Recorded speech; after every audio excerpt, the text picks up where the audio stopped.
Hello again, welcome back to Asgard, and welcome back to Stacia.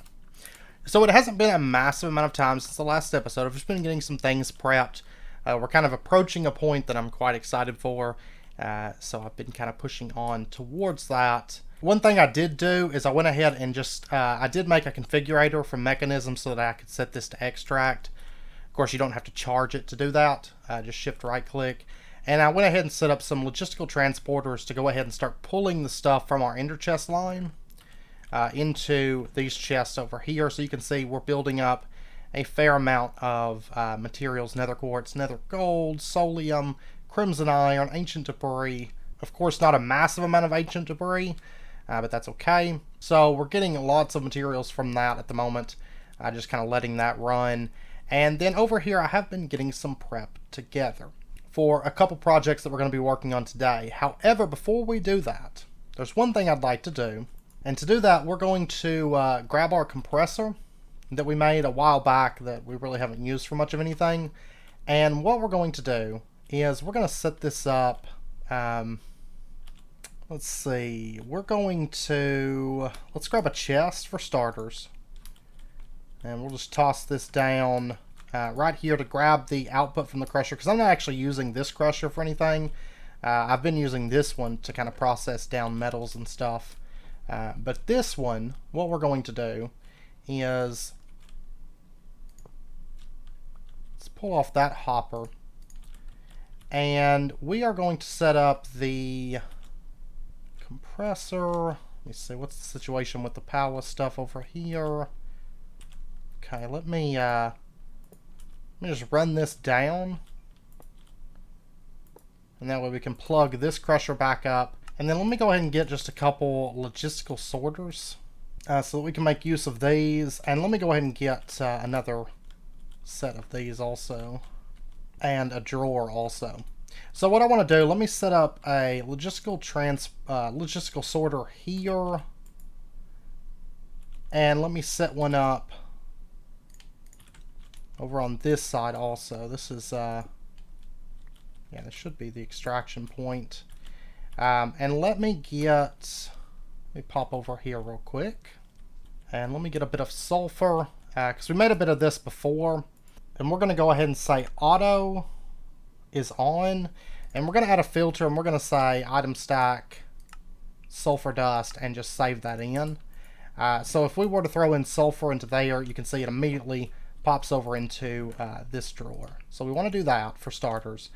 And then let me go ahead and just lock this in real quick. And then over here, I want to set another filter.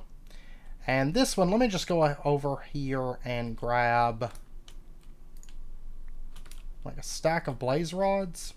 Because we're basically going to set up a cycle system where we don't have to put any input into this, but it's just going to consistently cycle these blaze rods around. And we're going to go ahead and just put a void upgrade into this for now, I think. Because I don't know if we really need redstone control necessarily for this. And then what we're going to do is just put in our... I guess we'll put our compressor in here. And let's go ahead and toss in one of these blaze rods. Get that running. Just so I've got a little bit of blaze powder here. You can see it did make some sulfur. It's a 50% chance there to make sulfur. And we're going to go ahead and add, we're going to say auto on this one. We're going to say new filter, and then our blaze powder, and save that in. And then what we're going to do is just run our logistical transporters up into the crusher, or the compressor. So now if we throw in that blaze powder, that gets routed around to the compressor. The compressor takes it and will then turn it back into a blaze rod. And then all we have to do for basically infinite sulfur at this point is remove from there and send over into this. I think we can maybe input there. I'm not for sure. We're going to find out here. We're going to say extract, and the blaze rod's going to come in. Yeah, and it goes into the crusher. And there we go. It gets cycled back around. Okay. Probably, instead of having the blaze rods, it'll be easier to insert this. And I really don't need that much, because the speed of this is going to be fine. Let me just grab a stack of blaze powder, and we'll just let that cycle around and just make infinite sulfur. And then we should see we got 4 stacks, 54, and then we can come back later, and I'm sure we'll have quite a bit more. This is actually going to build up pretty quickly, and we should have lots and lots of sulfur, because we're going to need that for something that we're going to be doing today. We did have a bit of sulfur, but I didn't want to use, you know, every drop of it or anything like that. And of course, if we want to, we can always add speed upgrades to this as well. Yeah, we got another sulfur there. If we find that we want more sulfur faster, but I think this is honestly going to be plenty without speed upgrades. Okay, so now what we're going to do is we're going to switch over to some of the stuff that we have prepped over here. And first and foremost, let's go ahead and make ourselves a bunch of thermal evaporation blocks. Realistically, I'm probably going to need more. Let me go ahead and make another stack of these. This brings back nightmares of Enigmatica. of crafting just an absolute ton of these things. My connection's still a little bit wonky. It's been working a little bit better. At the moment, I'm a few videos ahead on recordings and just waiting for uploads at the moment. And we're going to go ahead and get ourselves 6 valves as well. And then lastly, we're going to come down here and we're going to get 2 controllers. Now, I'm making 6 valves because down the road, I don't know about right this second, but at least down the road, I am going to add heat to these thermal evaporation systems. But for what we're going to be doing today, I don't think we necessarily need heat. And heat's kind of one of those things, if you're not going to be needing it, if you're not going to be consuming as much as you're producing with the heat, then there's really no point in generating the heat, because you're really just wasting power. Oh yeah, and I forgot. I was wanting to make a sink also.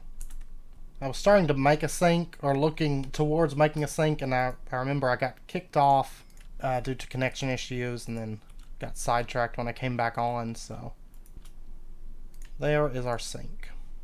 Okay, so what we're going to do, we're going to come over and set this up.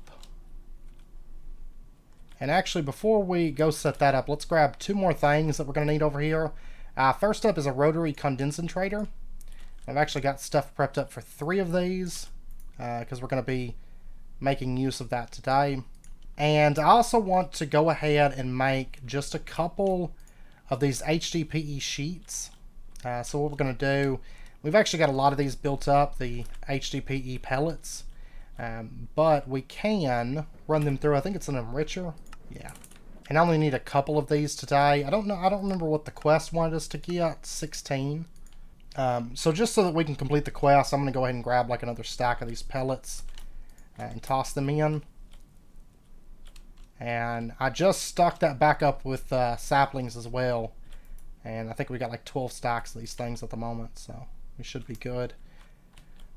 Okay, so we'll pop down here, and we're going to take these, and we are going to get ourselves 2 solar neutron activators, in addition to everything else here.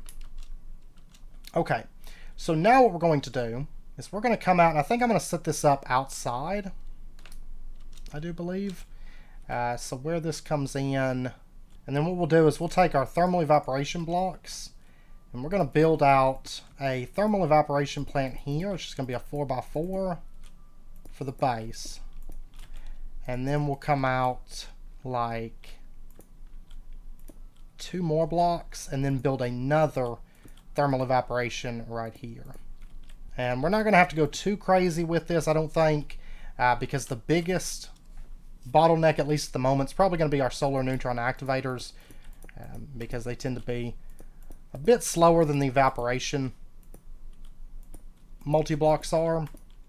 So you do need quite a few of these. We're going to start with 2. That should be fine to get us started, but we will probably upgrade that. We'll see how things go. But next up, we're going to put in some valves. We're going to put in 1 here, 1 here. That's going to control the heat. And then we're going to have an input valve and an output valve like that, because this one's going to be outputting, this one's going to be inputting. Or actually, let's bring that up a little bit though. instead of having it there. Let's come up like 3 and then put the valve. Now, bare minimum, you don't have to build these this tall, but the thermal evaporation blocks in this pack are super cheap, so there's really no reason for us not to, I don't think. And actually, let's do the same with the heat. That way we can get stuff up off the walkways and not have it right down near the floor like this. And then we're going to run down the corners of these. And then for the input, we're going to have... So that's going to be heat. So let's go ahead and do the input here, right there. And then we'll do the output on the other side here for this tank. And then we're going to go ahead and just build this up. And I am going to have to go make more thermal evaporation blocks. Probably won't go for max size today on these, I don't think. For one, I think copper is probably my biggest bottleneck at the moment. And then in addition, it's going to use a bit of steel. I've got a lot of steel, basically just for, more or less, I'm running steel to make slag, to make asphalt, because I do go through an absolute ton of that stuff. But alright, we'll set it up like that. And I need to see if I've got any more asphalt on hand. And let's break off there and put in our thermal evaporation controller, and let's break off here and put in a thermal evaporation controller. So you can see that this right now is formed. We can go ahead and bring this up a little bit more because I've got a few extra blocks. Okay, we got enough to take it up like that. And we'll just put those there for now. Oh wait, those are going to mess up the multi-block though. We'll just pull these up. Okay. So this is formed. You can see this one sees it as a height of 9. This one sees it as a height of 8. Of course, we can go taller with these. And then we're going to take and we're going to set up a sink on the back of this one. And this is going to be the input. So we'll put the sink up. We'll put it right here, I think. And we'll attach a fluid pipe right there. And we'll just set our configurator to extract that water into the thermal evaporation unit, and this is going to start taking that water and it's going to start turning it into brine. So you can see we're producing brine right now with our current heat. So down the road, when we start actually needing a lot of this, we will increase the heat. You know, we'll put a heater onto this to speed up the process. But for right now, this should be fine for us for a minute. And of course our heater is going to go right in there and attach on, and then right here we're going to go ahead and just set up a mechanical pipe that runs across, and we're going to go ahead and put this to extract. And this is going to pull the brine. Now all the brine that's going to be produced by this tower, we're going to send it directly over to this thermal evaporation controller to create liquid lithium. And you can see this one's pretty well keeping up with it. And this is draining out all the brines. And then let's get our ender tanks. Let's get some diamonds. That's right, I don't have any in there. We'll grab a few diamonds because we're going to be setting up a few ender tanks today. And then let's get, let's go with like orange. I don't think I'm using orange for anything. So we'll go with enough to make like 3 ender tanks, because I always like to have one extra just to set up in our kind of our ender tank room.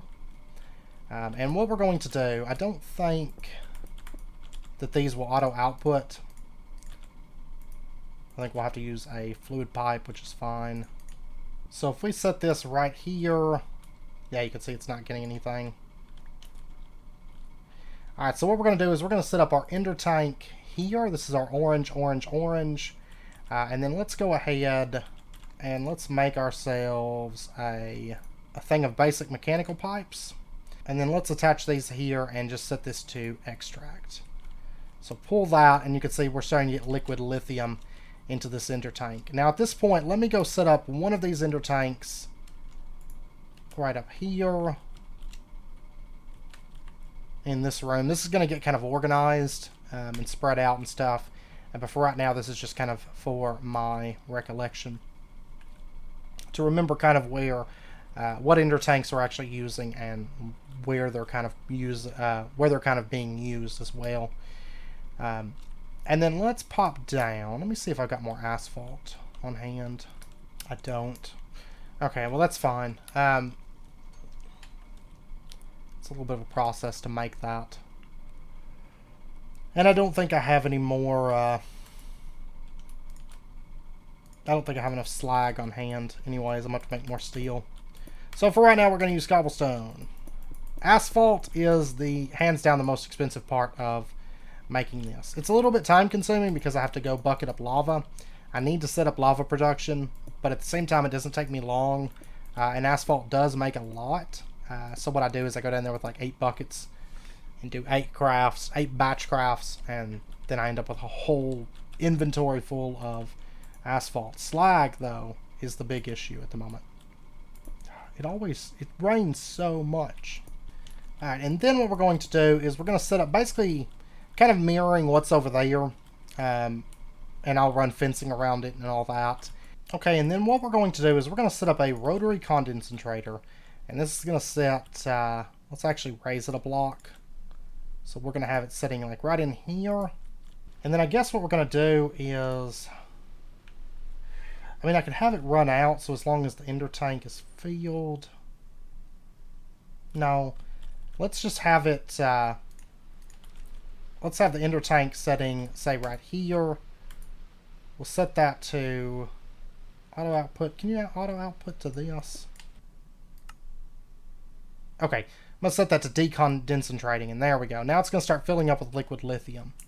And now at this point, we do need to set up a little bit of power to this, which we may have to speed up this whole process before long, but we're going to turn that liquid lithium into lithium, like the gas version. And then I've got a few basic pressurized. We're going to run this out, and we are going to run it just straight down and out like this. And then right in here, we're going to come in on the bottom, and we're going to come out on both sides of this. And right here, we're going to put in solar neutron activators. One right there, and one right there. And if we take a look, you can see it's starting to dump that lithium in, and it's creating tritium. But then what we can do is have a little bay of solar neutron activators that come out, however far that we end up needing. And so that way we can create tritium here. And now if we take a look at tritium, you can see that there is 2 different versions. There's liquid tritium and regular tritium. And for really what we're going to be doing with this tritium, we're going to need the liquid version because fluid encapsulator, to make litherite crystal, we do need the liquid version. Regular tritium we can use to make DT fuel, which I do believe we will end up needing for this pack. But let's go ahead. I forgot to grab this other one. I think I laid it out, but I didn't grab it. Let's grab that. And what we're going to do, we're going to set up... Uh-oh. That crashed me. I guess these 2 cables connecting, it didn't like that. Because I was going to run them down the middle and then just run them into a rotary condensator and have it be kind of at the end. And we can move this as we need to. But it seems like it's working at the moment, so I'll deal with the crashing later, I suppose. But let's go ahead, let's set that up right there. And you can see the tritium's going to go in, and it's going to start making us liquid tritium. Now, realistically, what I might do, instead of having that second power source, though, since it's just right down the way here, is we'll just come out like that. There we go. So that can provide power to both those rotary condensators. Making this stuff, it's not really power heavy. As you can see, it's really just 2 rotary condensators. And then if we start running heat, we can use either a heat source. We'll probably use coal, or you can use power. But generally, the power consumption is extremely high, making heat from RF or FE or otherwise, you know. So that's going to make us our liquid tritium. And then what we can do is we can just attach a ender tank. Let's go ahead and configure this one, though. And this is going to be our lime channel. This is going to be lime, lime, lime. And I'm going to make 2 additional tanks, even though we're actually only going to be using 1 today, I think. And that's just because we're not actually going to start using tritium today. We just want to get it in place. We want to have that liquid tritium available. So this other one I'm just going to stack onto here for the time being. And we're about to get out of the rain. Probably right about the time it's going to be nighttime and I could sleep through it. We're going to be getting out of it. So we're going to set this up right there. And you can see liquid tritium, we have about 2,000 millibuckets at the moment. And this is going to continue running. Now, one thing you will notice with the rotary condensators that has changed since like 1.12 is we can do upgrades into these. So we can speed this up and pretty much just make use of like maybe one rotary condensator. I think with full speed upgrades, because the solar neutron activator still can't accept them, I do think we'll probably be bottlenecked at that point by the solar neutron activators and not the rotary condensators. So we do have tritium up and running, and I want to go ahead also and just pop up and let's grab our HDPE sheets. So there's 40 of those, and that's going to complete a quest for us. So we're done with that little segment there of mechanism stuff. I find it funny that the teleportation core in this is behind the basic energy cube and the basic bin. I mean, I guess I wouldn't waste steel casings on that personally, because power is a lot better option, in my opinion, but not to mention accessible a lot more early, too. Now let's come over, and we're going to go ahead and make just a couple more things here. We're going to make 2 more rotary condensators. So there's those. We are also going to make electrolytic separator. And we are going to make ourselves 2 chemical infusers. So there's those. And we're going to come up, and just like last episode when we set up the HTTP sheets, we're going to set up another small, kind of similar little setup. And we're going to do so, this is going to be a 5 machine setup. And so we'll go ahead and we'll put in the electrolytic separator, kind of mirror this, I guess. So that was 2. So we'll put that there. We'll put our sink in, and we're going to put in a mechanical pipe. We're going to start extracting water into the electrolytic separator, and then we're going to put in our power ender cell in right there. As we kind of start moving into this stage of the game, it's a lot of little setups like this, just kind of getting a lot of these little key mechanism setups in place for just a wide variety of kind of miscellaneous materials. So we're producing hydrogen and we're producing oxygen.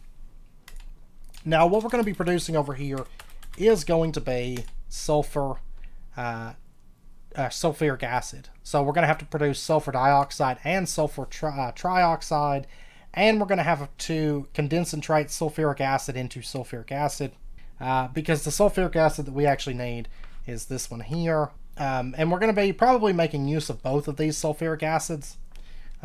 Actually, I know we will down the road, because this one is used for making the slurries for metals, because we're going to need some of these metals for various different things. And it looks like Mechanism's ore processing is kind of not great in this version.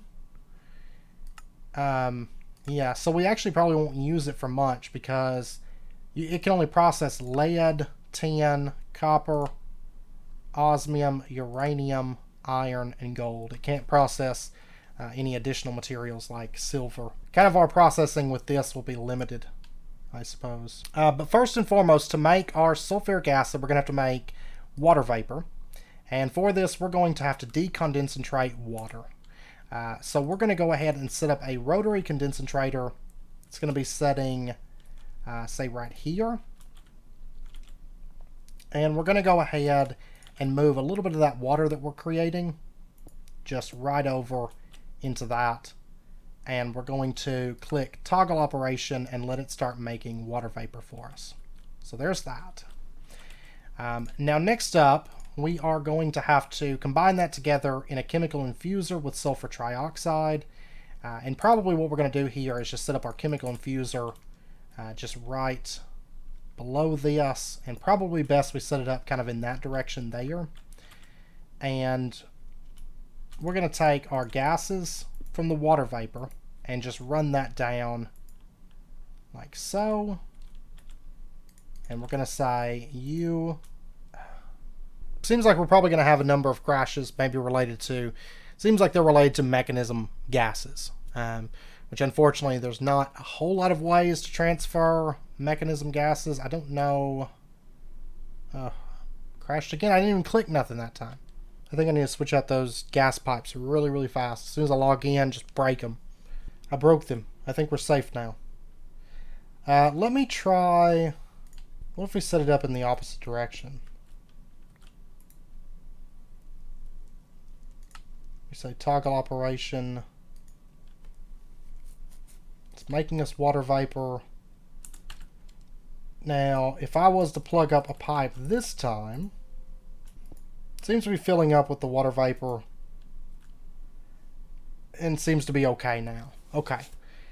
So I think it's something weird with the rotary condensator because you can input and you can output from both sides. Like it doesn't matter specifically, like input on one, output out the other. There's not really an issue there, but I think that's maybe where the crashes are, and maybe that's why... Well, no, I think that was just an issue with pressurized tubes of two different types trying to connect at first and then breaking off or something. I don't know. Okay, so now we're producing the water vapor that we need. Now, the next thing we want to do is we want to produce the sulfur trioxide. So this is just oxygen and sulfur dioxide. Sulfur dioxide is just sulfur ran through a chemical oxidizer. Now, you can also...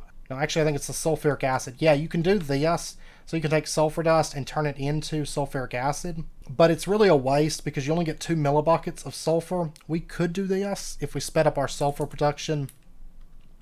I think we could probably do that method. Just increase the amount of crushers and blaze setups. That's kind of like a lazy man's way to make sulfuric acid. But this method here is going to be a lot better output. So we're going to go with this. So what we're going to do is the sulfur dioxide, we're going to have to run this through a chemical oxidizer, which I did not make. I'm going to have to make one of those. So dynamic tank, basic chemical, personal chest. Yeah, this is all super easy and stuff I think I've probably got on hand. Okay, so there's our chemical oxidizer. Okay, so we're going to set up our chemical oxidizer there. And at this point, we can toss in all this sulfur. And just let that start running. And then what we'll do is, above that, we're going to put in a chemical infuser. Setting like that. And we're going to go ahead and attach... I'm ready to just get these setups in place so I never have to touch them. They don't seem to crash me when I don't touch them. When I don't have to place... pipes. I don't think I'm ever going to upgrade these. I think they're just going to stay because they're so obnoxious to upgrade or to build. I mean, I guess if I'm just upgrading the pipes, it's not that bad, but there we go. Sulfur dioxide going in. Perfect. Okay, and then up here, we are creating that oxygen. And so what we're going to do here, that's on the left side. We're going to change this. We don't want the left side here. We want the output 2. We're going to say output 2 instead. And then over here, we're going to do output 1, which is the hydrogen. And I see what it is. It's not putting the pipes on there. It's holding shift while holding the pipe. Okay, so don't hold shift when you're holding the pipe, or you will crash. Again and again and again and again. It's like, I usually hold shift as I'm putting the pipe on. So I thought it was just me putting the pipe on, because it seems to crash like a second after. Like, you have enough time to place the pipe, but you don't, my mind wasn't registering it as the shift. It was me placing the pipe. But no. I guess if you hold shift with a gas pipe, it crashes. Let's change the input here on the gases to input 1 on the top. And then I think I can just do that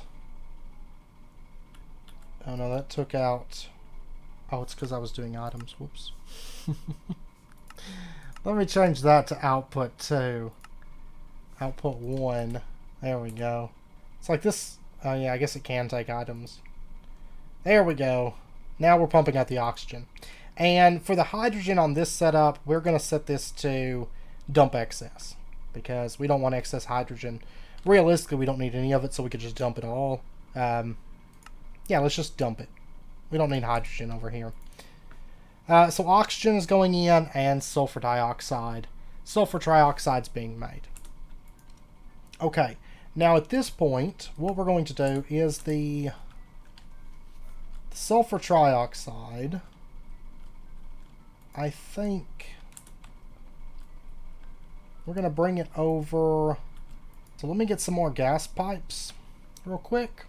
So it's not so annoying now that I know what it is, because it doesn't seem like it's crashing now. It's just crashing whenever I hold shift with these in my hands. So just a heads up. We're going to run out. Kind of a little bit awkward trying to run this stuff though. I think in some cases, but we're going to go ahead and just run that down. And we're going to go ahead and run a tube there. And we're just going to disconnect this. Like that. That way I can run it just right back there. And then we'll just run it over and in. There we go. There's sulfur trioxide. Now it's making sulfuric acid for us. Water vapor plus that sulfur trioxide to make our sulfuric acid. Okay, now this is still in gas form. And so at this point what we're going to do is we're going to set up the very last piece of this. We're going to put in a rotary condensator here. And we're going to pump out that and run that over. And so this can get the sulfuric acid and turn it into the sulfuric acid that we need at the moment for this setup. Now we are going to be making use of this sulfuric acid as well. So I kind of want both of them, but basically what we're going to do is just feed this off later and add a quantum entangloporter to move the sulfuric acid. So I think generally it's probably going to be moving the sulfuric acid that we need for the slurries. But if this does happen, because this is going to back up pretty quick, I'm going to set up a chest just to run sulfur, and that's really all we need going into this. And then it's going to back up, because the only thing we're going to be using this for is that one is for making the machine frames for thermal expansion. So that's all we really need it for. So we'll have that fed into a dissolution chamber and kept in stock. And you know, have a tank for storage for it, and then have it fed into that dissolution chamber, and then that's it. You know, that's all we need it for. So let's set up a couple more ender tanks here, and we'll just set that up right there, and there we go. We're getting sulfuric acid into this, and then let me just get a chest. Once again, this is going to be handled by AE2 in due time. But we're going to go ahead. Grab 5 stacks of sulfur for now, because that's still kind of got to build up a little bit. And then we're just going to set up a chest. Drop that in. And then we're going to set up our... Yeah, I can hold shift with these. That's not a problem. It's just the gas pipes. That's the only thing I've noticed so far. And it's going to send that sulfur in there and start oxidizing that. And that way I can kind of just stock it up. And that should produce plenty of sulfuric acid for us. And then I'll just go ahead and set up these tanks. Oh yeah, look at all that tritium. Probably set up a storage tank for that before too long. Honestly, I'm finding that these jumbo tanks seem to work perfect for storage, because being able to store 1,024 buckets in a single tank is actually really powerful considering the price of these. Black hole tanks, of course, are an option, but I think I looked at these and they're pretty expensive for anything. Well, they're not anymore. They were at the time because they took these advanced machine frames, but now they're actually pretty reasonable at this point. to go with the larger tanks. So we may end up switching over to black hole tanks for certain things, not for everything. So we definitely don't need it for this sulfuric acid, I don't think. I think a jumbo tank's going to be way more than enough for us. But so there we go. We got ourselves another little mechanism set up in place today to make all of our sulfuric acid. And like I said, this is going to make our gas form and our liquid form. We will make use of that gas form in due time, because we are going to have to use that for making metals. So, and we got our tritium. So yay. And I guess in turn we also have brine and lithium on a smaller scale than probably what we'll want for certain things, but we do have it kind of on a smaller scale for maybe our future needs or something. And we can easily expand upon this just by adding heat to these towers. It'll make them a lot faster, a whole lot faster. Anyways, I know it's about wrapping up point for this episode, so I'm going to end this one out here. It looks like we're going to be updating to 1 point. So I had to scroll up through all of my crashes. We're going to be updating to 1.11.4, it looks like. So, but anyways, I hope you guys enjoyed the episode. If you did, as always, be sure and hit that like button and go ahead and subscribe if you're not already to stay updated with when new videos come out. Come next episode, we're probably going to be doing a bit more with mekanism, because there's just a lot of little things that we need from mekanism. I think that's going to be our direction that we take next episode. Yeah, actually, I'm pretty sure we're going to do that a little bit next episode, because we're going to start moving into some thermal expansion machines, just a few of those. So I'll probably do another episode of mekanism, and then it might be time to switch gears for a little bit, though I know we're not done with mekanism. Mekanism, I think, is probably one of the heaviest used mods in this pack from what I've seen as far as progression, because you do need a lot of these little various materials, including kind of the ore processing, the HDPE, the tritium. You need nuclear fuel byproducts. You need the sulfuric acid. You just need a lot of things from mechanisms. Anyways, I hope you guys enjoyed the episode. If you did, as always, be sure and hit that like button and go ahead and subscribe if you're not already to stay updated with when new videos come out. And I hope to see you guys next time.